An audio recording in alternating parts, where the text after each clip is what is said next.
So while in this slide आप लोग appreciate कर सकते हैं कि तालीम एजुकेशन जो है वो किस तरीके से एक इंसान की कॉग्निटिव डोमेन, उसकी साइकोमोटर डोमेन और उसकी अफेक्टिव डोमेन के ऊपर असरअंदाज होती है। ये तीन डोमेन्स ऐसी हैं जो कि एजुकेशनिस्ट ने आइडेंटिफाई की, जो कि एक इंसान के अंदर बिहेवियरल चेंज पैदा करती हैं। For example let us see, teaching जो है सबसे पहले आपके नॉलेज को इजाफा करती है, आपके नॉलेज के अंदर इजाफा करती है। नॉलेज के अंदर इजाफे से मुराद ये है कि वोकेबलरी आपकी इंक्रीज हो जाएगी। उस वोकेबलरी के बढ़ने से आपकी जानने की सलाहियत जो है वो बढ़ जाएगी। टीचिंग के अंदर पहला काम जो है वो नॉलेज इंक्रीज होता है और उससे आपकी जानने की सलाहियत बढ़ जाती है और आपका कॉग्निटिव डोमेन जो है वो स्ट्रांग हो जाता है।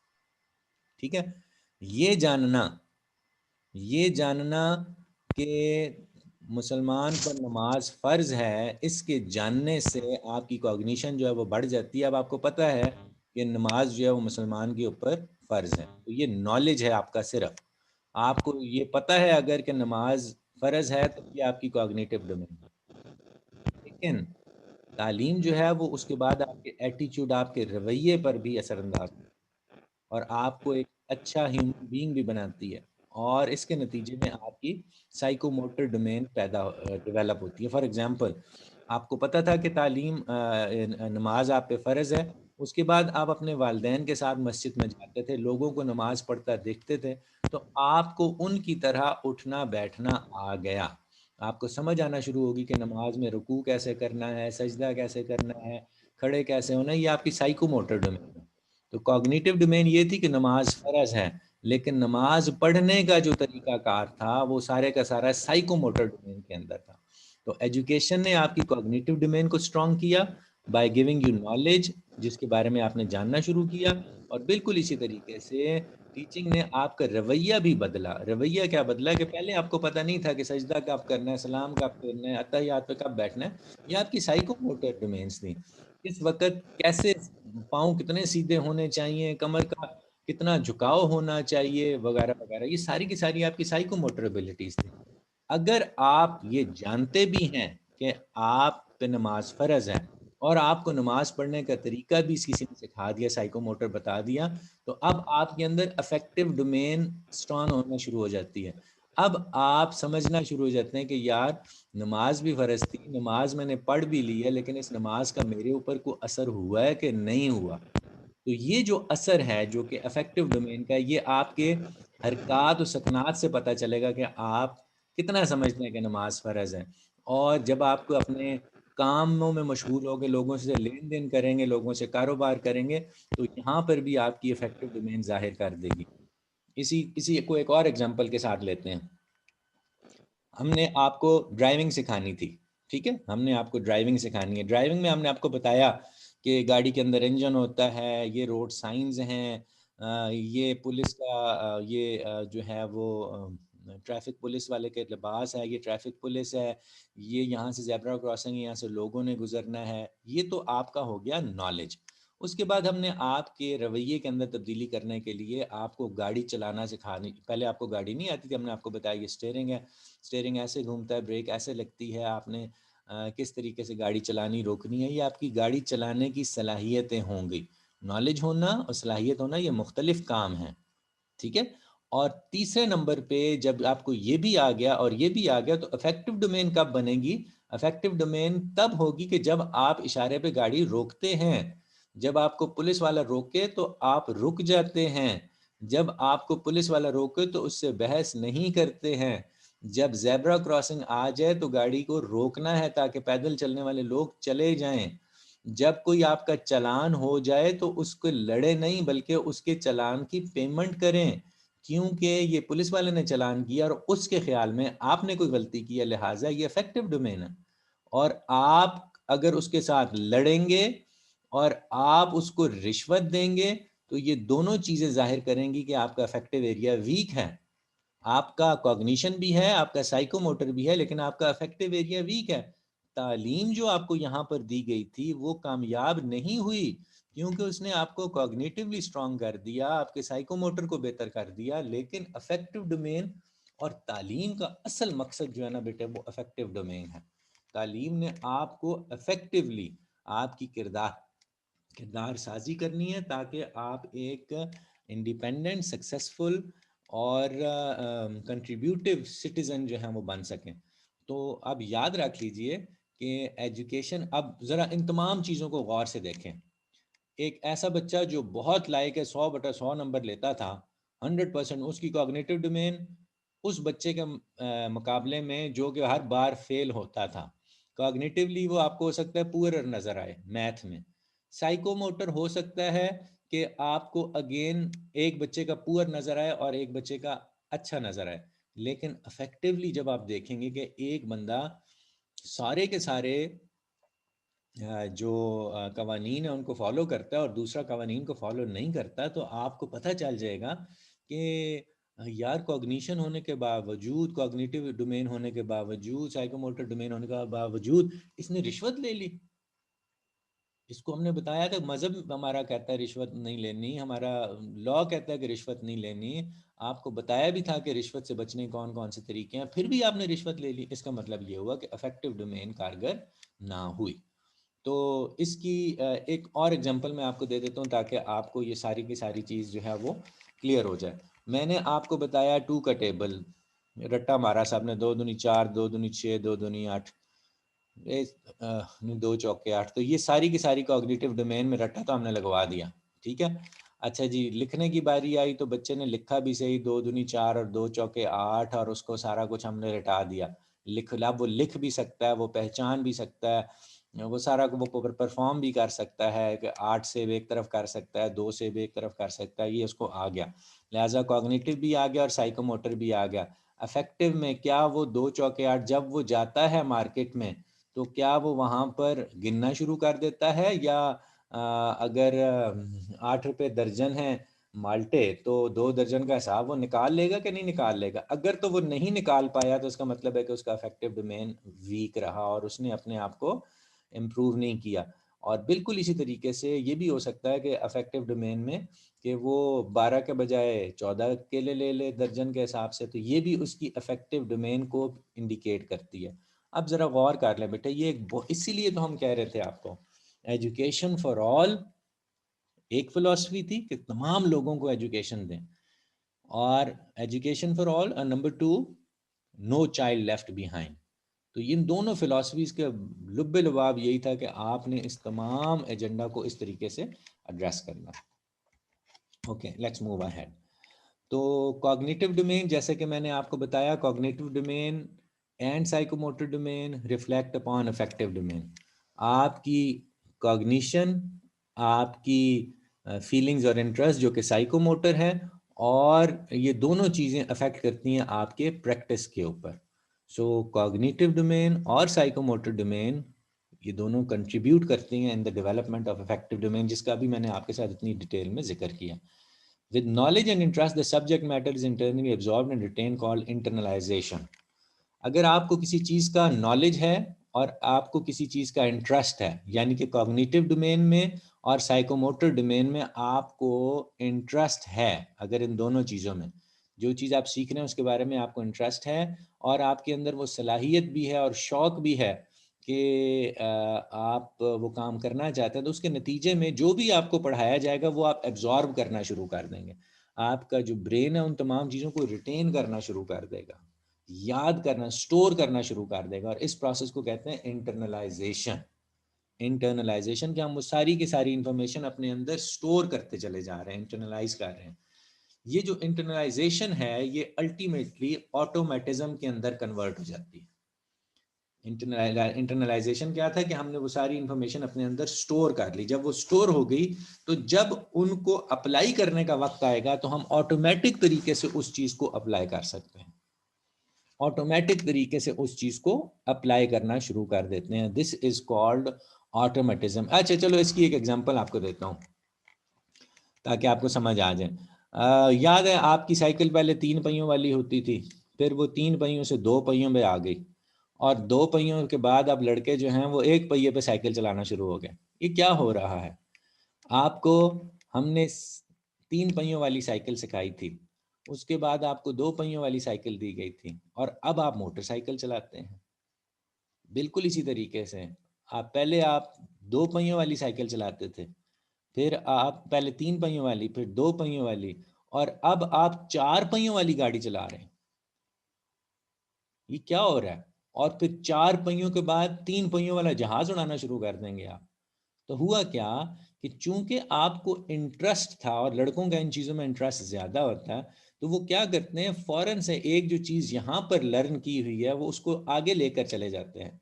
सो दिस इज़ ऑटोमेटिज्म, कि आपकी जो प्रीवियस लर्निंग थी, आपको पता लग गया था कि ओके मेरी साइकिल में यहाँ पर ब्रेक होती थी, ये मेरे मोटरसाइकिल में भी यहाँ पर ब्रेक है। साइकिल में तो मुझे टांगों से ज़ोर लगाना पड़ता था, लेकिन अब मेरे हाथों में ज़ोर आ गया, मैं एक्सीलेटर हाथ से दे सकता हूँ। लिहाजा आप क्या करते हैं, एक लर्न बिहेवियर को, जो आपने सीखा, जो आपके पास नॉलेज था, जो आपके पास फीलिंग और इंटरेस्ट थे, उसको अब आप प्रैक्टिस करने जा रहे हैं किसी नई जगह पर, तो वहाँ पर ऑटोमेटिक तरीके से आप कर सकेंगे।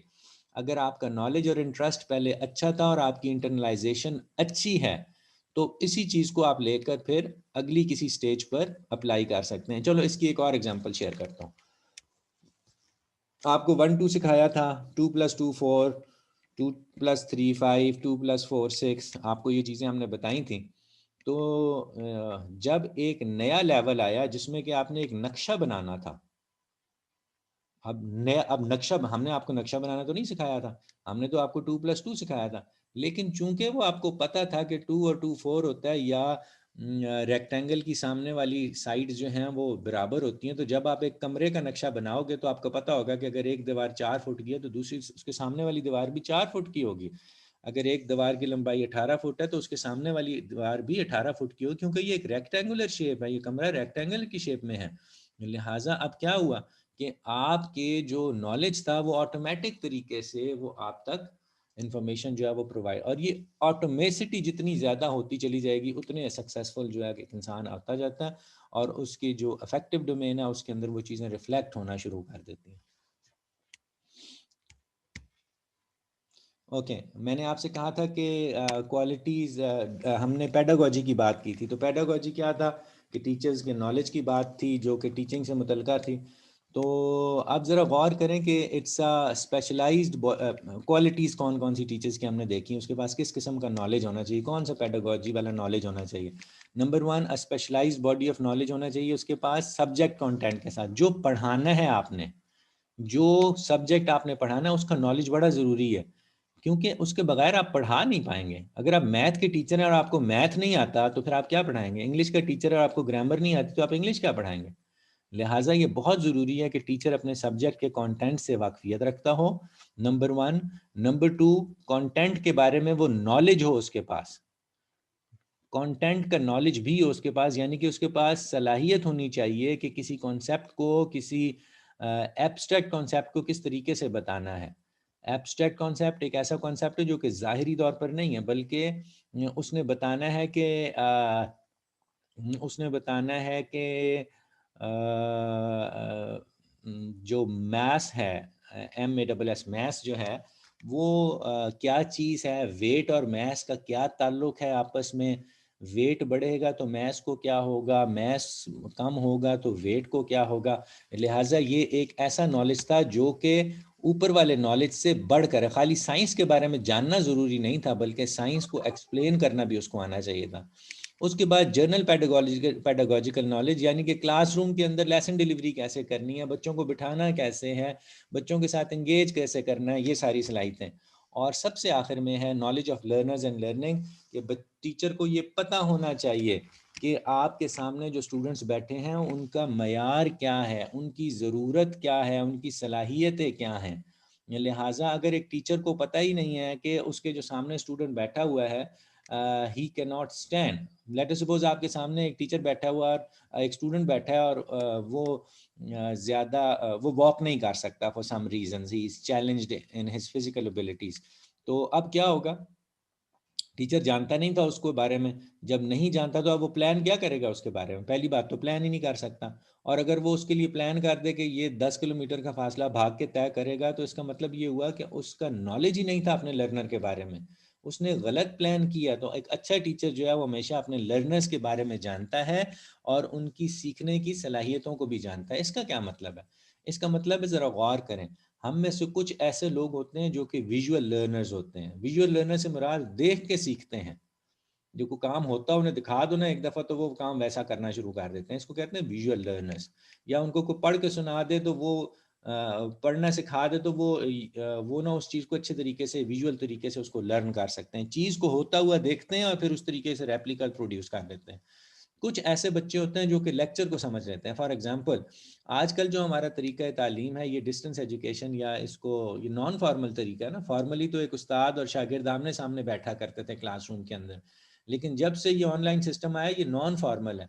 अब टीचर अपने घर बैठा है, बच्चे अपने घर बैठे हैं, ये एक नॉन फॉर्मल तरीका है। कुछ लोगों को तो ये बहुत फ़ायदा दे रहा होगा और कुछ लोगों के लिए यही चीज़ बहुत एक चैलेंज बन जाएगा, बिकॉज वो सुनकर इतने अच्छा नहीं समझ सकते जितना कि वो क्लास में टीचर के आमने सामने रहकर कर सकते। तो हर लर्नर की एक अलग नीड है, हर स्टूडेंट की एक अलग नीड है। तो टीचर को ये जानना होगा कि उसकी स्ट्रेंथ्स क्या हैं, उसकी वीकनेसेस क्या हैं और वो किस तरीके से अपने आप को लर्निंग के लिए ज़्यादा प्रिपेयर कर सकता है। सो ये प्राइमरी क्वालिटीज़ हैं टीचर की, अपने सब्जेक्ट को जानना, सब्जेक्ट के कंटेंट को जानना, जनरल स्किल्स रखना कि क्लास में डिसिप्लिन कैसे रखना है, एंगेज कैसे करना है स्टूडेंट्स को, असाइनमेंट्स कैसे देनी है, उनको अपॉर्चुनिटीज़ कैसे देनी है। और सबसे एक और इम्पॉर्टेंट चीज़ है कि स्टूडेंट्स के बारे में जानना। अगर आप स्टूडेंट्स के बारे में नहीं जानते, देखो बेटे, मैंने अपनी जो अपनी क्लासेस का आगाज़ आप लोगों के ज़रिए किया था, क्योंकि मैं फ़ेस टू फ़ेस आपसे इंटरेक्ट नहीं हो सकता था, तो मैंने आपको छोटा-मोटा काम दे दिया। वो काम जब मेरे पास आ गया, तो मुझे अंदाज़ा हो गया कि मेरे स्टूडेंट्स का कैलिबर क्या है।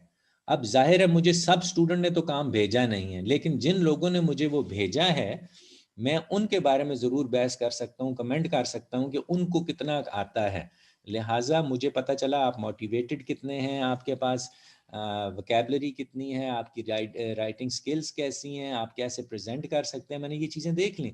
लेकिन वो लोग जिन्होंने मुझे मेरे साथ इंटरेक्ट नहीं किया, जिन्होंने मुझे इन्फॉर्मेशन नहीं भेजी, मैं उनके बारे में जजमेंट नहीं कर सकता। लिहाजा जब मैं जज उनके बारे में नहीं कर सका, तो मैं एक अच्छा टीचर नहीं बन पाऊंगा जब तक कि मैं उनको जान ना सकूं, उनकी ज़रूरत को महसूस ना कर सकूं और उनकी नीड्स को मैं एड्रेस ना कर सकूं। सो इट इज़ वाइटल, ये बहुत ज़रूरी है कि जब टीचर एक असाइनमेंट देता है और ख़ास तौर पे इस तरीके से ऑनलाइन तरीके से जो हमारा तरीका तालीम चल रहा है, तो आप ज़रूर उसमें पार्टिसिपेट करें and make your self present in the classroom, और ताकि आपका टीचर आपके बारे में जज कर सके और आपके आपके बारे में फिर अगली दफ़ा प्लान कर सकेगा। सो ये तो हमने चीज़ें डिस्कस की जो कि टीचर के पास नॉलेज होना चाहिए। ये प्राइमरी नॉलेज है जो कि आपके टीचर के पास लाजमी होना चाहिए अगर वो टीचिंग का इरादा रखता है। बेटे ये आपकी जो फाइनल स्लाइड है इसके अंदर कुछ ऐसी बातें हैं जो कि आपने मुझे बहुत अच्छे तरीके से बताई थी। जस्ट फॉर अ रिवीजन से मैं आपसे इन चीज़ों के बारे में बात कर लेता हूँ, और ये कुछ ऐसी चीज़ें हैं जो कि हमें हर अच्छे टीचर में नज़र आती हैं। ये पूरी नहीं है, इसके अलावा और भी बहुत सारी हो सकती हैं, लेकिन दीज आर सम की वंस जो कि हमारे टीचर के अंदर, अगर आपसे कोई पूछता है कि एक अच्छा टीचर कौन सा होता है, अच्छे टीचर की सलाहियत क्या आती हैं, what are the qualities of a good teacher, तो इस तरीके से आप हमारे साथ जो है इन तमाम चीज़ों को शेयर कर सकते हैं। मिसाल के तौर पर number one knowledge of the subject, कि आपके पास सब्जेक्ट का नॉलेज होना चाहिए।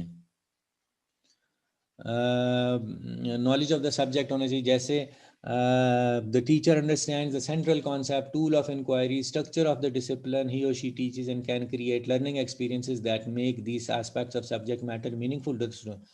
सब्जेक्ट के नॉलेज के बारे में जिसका हमने जिक्र किया था जी, कि कंटेंट के बारे में टीचर को पता होना चाहिए, जो चीज़ वो पढ़ाने जा रहा है उसके बारे में पता होना चाहिए कि उसके कॉन्सेप्ट्स क्या हैं, उसको कैसे मैनेज किया जाता है, उसको कहाँ कहाँ अप्लाई किया जाता है, यानी एक सब्जेक्ट की एप्लीकेशन और उसके नॉलेज के बारे में सारा कुछ वो जानता हो। Number one. Number two, learning and human development. Teacher को ये पता होना चाहिए कि बच्चे लर्न कैसे करते हैं, और टीचर को ये पता होना चाहिए कि किस तरीके से लर्निंग अपॉर्चुनिटीज़ क्रिएट की जाती हैं। अगर टीचर यही नहीं जानता कि कौन कौन से तरीके से, जैसे मैंने आपको उस दिन एग्जांपल दी थी गालबन मीनार पाकिस्तान की, तो मीनार पाकिस्तान खाली किताबों से नहीं पढ़ाया जा सकता। मीनार पाकिस्तान के बारे में सीखने के लिए आप उन्हें एक वीडियो लगा दें मीनार पाकिस्तान की, मीनार पाकिस्तान का एक क्लिप या डॉक्यूमेंट्री लगा दे तब भी वो मीनार पाकिस्तान के बारे में सीखेंगे, किताब से पढ़ाएंगे तो भी वो मीनार पाकिस्तान सीखेंगे, या मीनार पाकिस्तान जाके देख आएँ उस तरह भी सीख लेंगे, या उन्हें कहें बेटा खुद ही जाके अपने माँ बाप से पूछना मीनार पाकिस्तान क्या है, किधर है, वगैरह वगैरह, तो उस तरीके से भी सीख सकता है। तो टीचर को ये समझ होना चाहिए कि लर्निंग करने के सीखने के बहुत सारे तरीकाकार हैं किसी भी सब्जेक्ट कंटेंट को, और उनमें से जो सबसे इजी और कन्वीनियंट है वो आप उस टीचर को उस स्टूडेंट को सिखा दें। अच्छा जी, उसके बाद अडेप्टिंग इंस्ट्रक्शन, ये बड़ी इंपॉर्टेंट चीज़ है बेटे, अडेप्टिंग इंस्ट्रक्शन। आपको अभी मैंने एग्जांपल दी थी विजुअल लर्नर और ऑडिटरी लर्नर की। कुछ स्टूडेंट्स जो हैं उनके सीखने का अंदाज़ कुछ और है, कुछ स्टूडेंट के अंदाज़ कुछ और हैं। कुछ लोग बहुत अच्छा रट्टा लगा लेते हैं, कुछ लोग रट्टा नहीं लगा सकते बल्कि उसको समझते हैं और समझ के अपने अल्फाज में तहरीर करते हैं। ये मुख्तलिफ कलर्स हैं लर्निंग के, मुख्तलिफ तरीक़ाकार हैं। कुछ ऐसे बच्चे हैं who are very good in writing, कुछ ऐसे बच्चे हैं who are very poor in writing, कुछ ऐसे बच्चे हैं जो बात को सुन के फ़ौरन समझ लेते हैं, कुछ ऐसे बच्चे हैं जिनको समझाने में देर लगती है, कुछ ऐसे बच्चे हैं जो कि रिटेन कर लेते हैं इन्फॉर्मेशन को, कुछ ऐसे बच्चे हैं जिनके लिए बार बार दोहराई करानी पड़ती है। तो टीचर को ये बात समझ होनी चाहिए कि मेरा एक तरीकाकार तमाम बच्चों के ऊपर अप्लाई नहीं होगा, लिहाजा मैं किसी स्टूडेंट को अपने पास बुला के बिठाऊंगा, मैं किसी स्टूडेंट के पास जाके उसको डिस्क्राइब करूंगा, और कुछ बच्चों को मैं सिर्फ ब्लैक बोर्ड से पढ़ा दूंगा। तो आपको याद होगा ना कि टीचर कभी कभी कुछ बच्चों को अपने पास बुला लेती थी। अच्छा, कुछ ऐसे बच्चे भी होते हैं क्लासरूम के अंदर हु आर वेरी स्मार्ट और अपना काम फ़ौरन से कर लेते हैं और फिर बाकी तमाम क्लास को तंग करना शुरू कर देते हैं, डिस्ट्रैक्ट करना शुरू कर देते हैं। अब टीचर क्या करे? टीचर को पता है कि ये बच्चा फ़ौरन काम कर लेता है, बहुत स्मार्ट है, लेकिन उसके बाद यही बच्चा ना सबसे तंग करता है, बाकी क्लास को डिस्टर्ब करता है। तो अब टीचर जो सोचेगी ये कि ओके ठीक है, बाकी क्लास को तो मैं 2-2 सवाल दूंगी, उसको मैं 5 सवाल दूंगी, ताकि ये लगा रहे 5 सवालों में। तो अब टीचर ने क्या किया? अडेप्ट किया अपने तरीकाकार को। बाकी सब के लिए 2-2 क्वेश्चन थे, इस बच्चे के लिए 5 क्वेश्चन थे। उसकी जगह चेंज कर सकती थी, उसकी जिम्मे कोई और असाइनमेंट लगा सकती थी। लिहाजा आपने अपने पढ़ाने के अंदाज को मुख्तलिफ लर्नर्स की नीड के मुताबिक अडेप्ट कर दिया। फॉर एग्ज़ाम्पल, एक बच्चा जो है उसको फिज़िकल चैलेंजेस हैं और वो पेंसिल नहीं पकड़ सकता और वो हाथ से लिख नहीं सकता। अब टीचर क्या करेगी? जब वो बच्चा क्लासरूम के अंदर बैठा हुआ है, तो जब सारे बच्चे लिख रहे होंगे तो वो बच्चा पढ़ रहा होगा, यानी कि उसके लिखने की सलाहियत को उसको पढ़ने के साथ तब्दील कर दिया। बिल्कुल इसी तरीके से जब सारे बच्चे लिख के इम्तिहान दे रहे होंगे तो ये बच्चा उससे टीचर को ओरल इम्तिहान दे रहा होगा।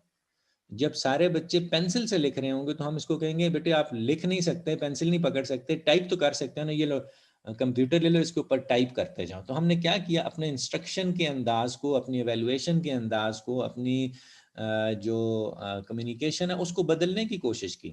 अच्छा, बाज़ औक़ात ऐसे बच्चे भी मेरे होते हैं हमारी क्लासेस में जो कि हुआ गॉट चैलेंज्ड हियरिंग, सुन नहीं सकते पूरी बात।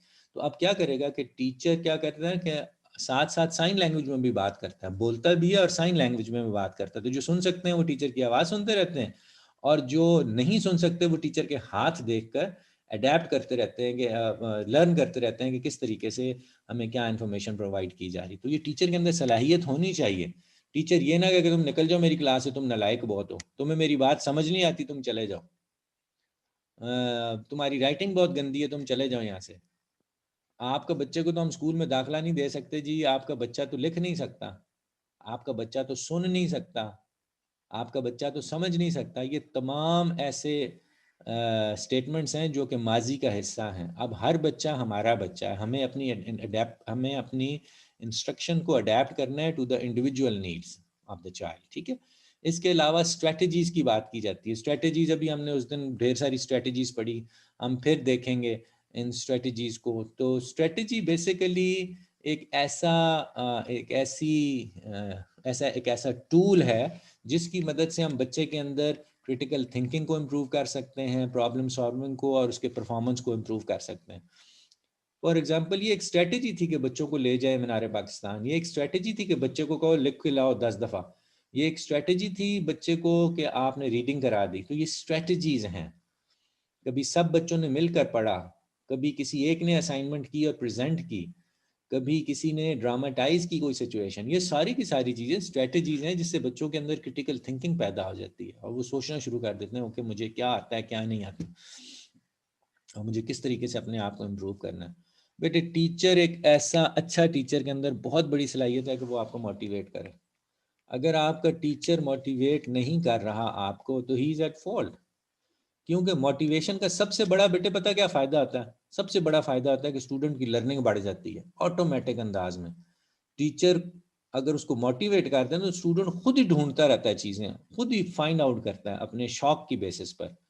तो एक अच्छा टीचर हमेशा मोटिवेटिंग होना चाहिए, डिस्करेजिंग नहीं होना चाहिए। डिस्करेजिंग किसको कहते हैं? क्लासरूम से बाहर निकाल दिया।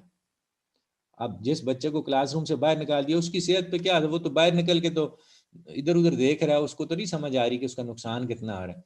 लेकिन टीचर ने उसको ये अपनी तरफ से बहुत बड़ी सजा दी थी कि जब मैं इसको लर्निंग एनवायरनमेंट से बाहर निकाल दूंगी तो ये बड़ा परेशान होगा, हालांकि उन्हें पता ही नहीं लगता कि मैं बाहर क्यों खलोता।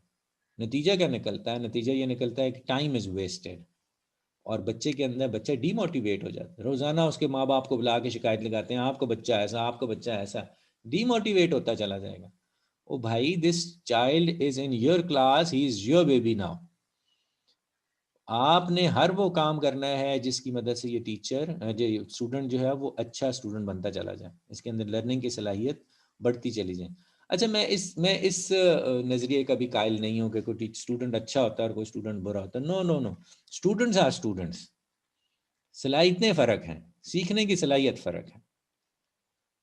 हर एक की सीखने की सलाहियत, हर एक का शौक, हर एक का इंटरेस्ट, हर एक का बैकग्राउंड, हर एक का प्रीवियस नॉलेज मुख्तलिफ है। देखो अभी आप लोग जो हैं कितने डिफरेंट कल्चर्स को प्रेजेंट करते हो।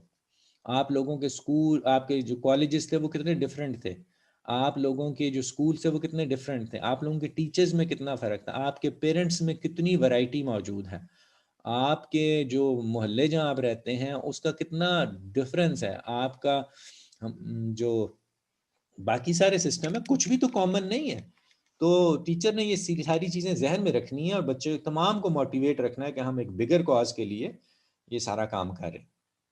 टीचर बहुत अच्छी कम्युनिकेशन करता हो भाई, याद रख लीजिए, 100 बातों की एक बात। अगर टीचर का बात करने का अंदाज स्टूडेंट को पसंद आ जाए ना, बस और कुछ नहीं चाहिए। स्टूडेंट कुछ भी कर सकता है अपने टीचर को सेटिस्फाई करने के लिए, अपने टीचर की असाइनमेंट पूरी करने के लिए बहुत मेहनत करेगा अगर टीचर ने अच्छे तरीके से उसके साथ कम्युनिकेट किया। टीचर की वोकैबलरी, टीचर का नॉलेज, टीचर का बात करने का अंदाज, ये सारा कुछ कम्युनिकेशन में है बेटे। अच्छी कम्युनिकेशन हर किस्म के बैरियर को तोड़ सकती है और यही टीचर को ज़रूर अप्लाई करना चाहिए। तो आप में से जो लोग जिनकी कम्युनिकेशन अच्छी नहीं है, बेटे आप अभी से इसके ऊपर काम करना शुरू कर दें। You have to sound like a teacher. बात करे तो आपको पता लगना चाहिए कि उस्ताद बात कर रहा है। आपको आपको क्लियर भी होना पड़ेगा, आपको लाउड भी बाज़-औक़ात होना पड़ेगा, आपको अपने वॉल्यूम को लो डाउन भी करना होगा, आपने अकॉर्डिंग टू सिचुएशन चलना होगा। तो आपके अंदर बहुत अच्छी कम्युनिकेशन होनी चाहिए, आर्ग्यूमेंट्स होने चाहिए, लॉजिक्स होने चाहिए। प्लानिंग बेटे अगली स्टेज है, planning. Planning is very important in the sense के अगर आप अच्छे प्लानर नहीं हैं तो आप you will your efforts will go waste. You need to be a planner. और प्लानर प्लान कौन करता है?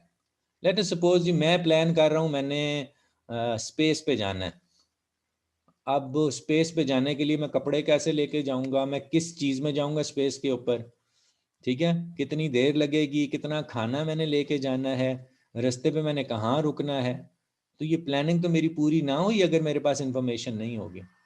तो स्पेस पे जाने के लिए मुझे सारी बातें पता होनी चाहिए, कौन सी चीज़ चाहिए, कितनी चाहिए, कब तक चाहिए, कितनी देर लगेगी, मैंने वापस कब आना है, मेरी नीड्स क्या होंगी, वगैरह वगैरह। तो टीचर भी तो ऐसे ही प्लान करता है ना। अगर टीचर जानता ही नहीं है कि उसने किस बच्चे को पढ़ाना है, कितना पढ़ाना है, उसकी लर्निंग की नीड्स क्या क्या हैं, उसको कितना टाइम लगेगा सीखने में, उसकी जो हैं उसकी जो एजुकेशनल नीड्स हैं वो कौन कौन सी हैं, मैंने किस चीज़ को अडेप्ट करना है, तो एक टीचर जो है वो सक्सेसफुल प्लानिंग नहीं कर सकता।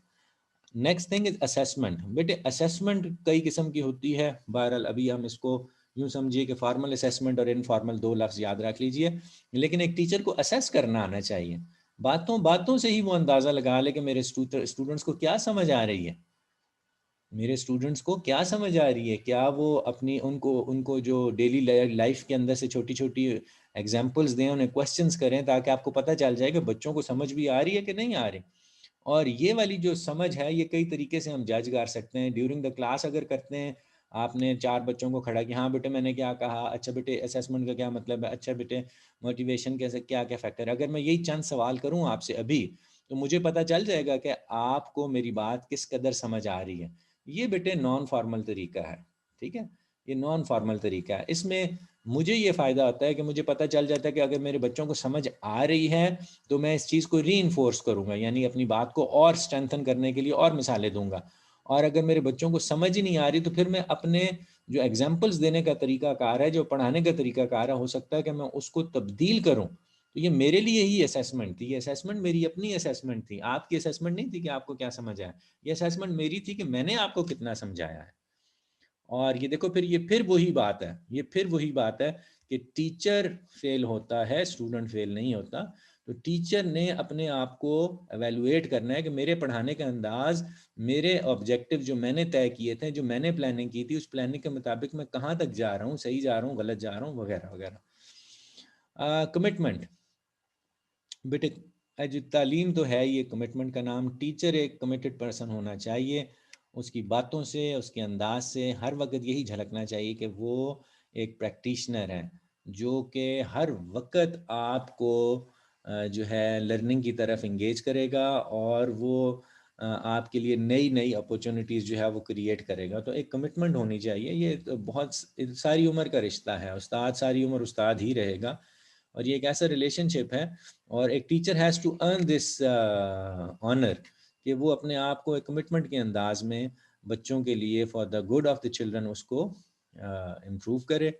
और then the last thing that is mentioned here is partnership. The teacher fosters relationship with school colleagues, parents and agencies. अच्छा, यहाँ पर बड़े मजे की बात होती है ना, कि टीचर जो है वो टीचर समझता है कि शायद मैं बहुत अच्छा टीचर हूँ, नाल वाली जी टीचर है वो इतनी अच्छी नहीं है।